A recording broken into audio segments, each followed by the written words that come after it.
ప్రాథమిక హక్కులు, fundamental rights. Fundamental rights అనేది మనకి రాజ్యాంగంలో part 3 of the constitution article 12 to 35లో రాస్తున్నాయి. రైట్, ప్రాథమిక హక్కుల గురించి రాజ్యాంగంలో part 3 of the constitution article 12 నుంచి 35 మధ్యలో రాస్తున్నాయి.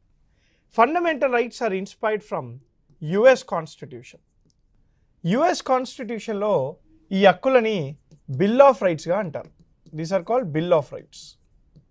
These are called bill of rights. So US constitution ద్వారా ఏదైతే ఇన్స్పైర్ అయినా మన ప్రాథమిక హక్కులు బిల్ ఆఫ్ రైట్స్ ఉన్నాయో మన రాజ్యాంగంలో కూడాను ఈ ఫండమెంటల్ రైట్స్ని ఇన్సర్ట్ చేయడం జరిగింది. Fundamental rights are nothing but these are the basic rights to all the people. These are the basic rights. అంటే 300 సంవత్సరాల పైగా భారతీయులందరూ కూడా ఎంతో కష్టాలలో బ్రిటిష్ వాళ్ళు ఎంతో కష్టాలు పెట్టారు. మరి విముక్తి వచ్చింది కదా. మరి విముక్తి అంటే ఏంటి? హక్కులు సంపాదించడమే విముక్తి. సో ఆ హక్కులని రాజ్యాంగం ద్వారా గుర్తిస్తూ మనకి ఈ ఫండమెంటల్ రైట్స్ని తీసుకొని రావడం జరిగింది ఆర్టికల్ 12 నుంచి 35 మధ్యలో. ఆర్టికల్